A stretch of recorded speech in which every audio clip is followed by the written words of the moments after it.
Abuztuaren 17an egindako agerraldi publikoan argi utzi genuen, hasieran egin nahi genuen manifestazioaren helburua, egun Euskal Herriak pairatzen duen oinarrizko eskubideen urraketa salatzea zela. Manifestazio eskubidea barne.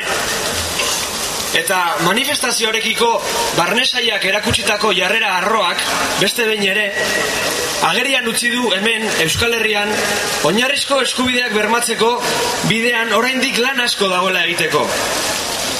Gure aldetik, ibilbide berri bat proposatuz, ahaleginak egin ditugu barne sailak ateratako lehenengo ebazpenean agertzen ziren arazo teknikoak kakotzen artean gainditzeko.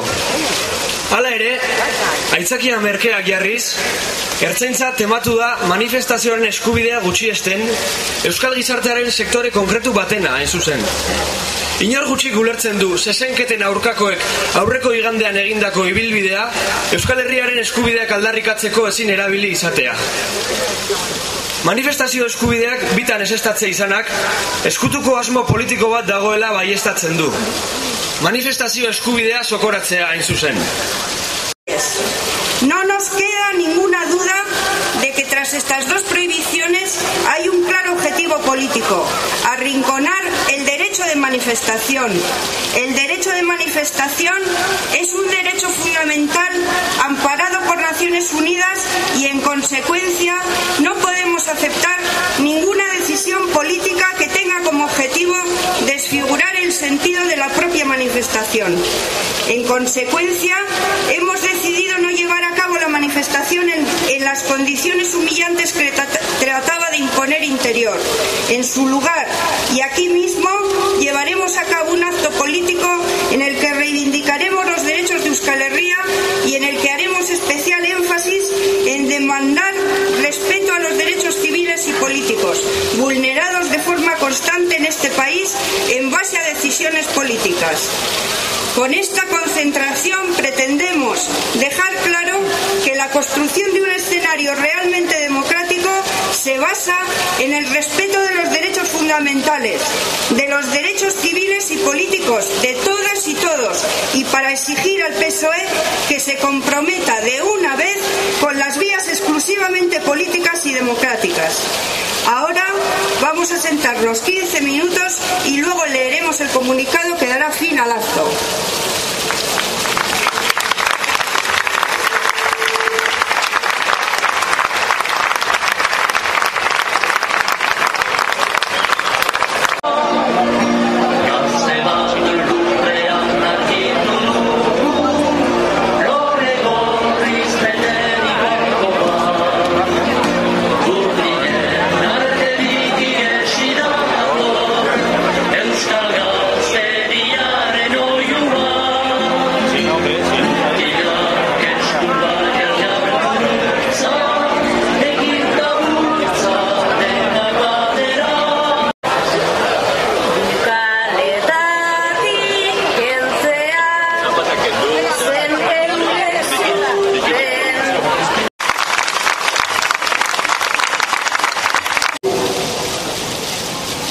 Euskal Herria es un pueblo al que se le niega su palabra y su capacidad de decisión, al que se le niega el derecho a ser dueño de su futuro. Los nacionalismos excluyentes español y francés nos niegan los derechos que nos corresponden como pueblo, derechos aceptados y avalados a nivel internacional. Aquí nos son negados por la fuerza de las armas y la represión. España y Francia nos niegan el derecho a decidir y construir nuestro futuro, y para ello intentan por todos los medios socavar los pilares de nuestro pueblo. En el campo del euskera, la cultura, la educación, la economía, el deporte y tantos otros, pretenden minar los cimientos de esa Euskal Herria de futuro que día a día estamos ya construyendo. No es casualidad que en menos de un año se hayan multiplicado los ataques al euskera, a la educación, con la imposición nuevamente de los modelos A y asignaturas con claro fin adoctrinador, que recuerdan la tristemente famosa famosa formación del espíritu nacional, las continuas visitas de la monarquía, la proliferación de banderas españolas en edificios oficiales, la imposición de partidos de la selección española mientras se prohíbe a los combinados vascos participar en competiciones oficiales, o el anuncio de la Vuelta a España, evento creado en la década de los 40 por Franco para tratar de unir a las provincias vascas con Castilla. Hori guztia gutxi balitz, azken urte luzeotan atzera pauso nabarmenak eman dira eskubide zibil eta politikoen eremuan. Eskubiderik oinarrizkoenak oso modu larrian urratuak izan dira behin eta berriro.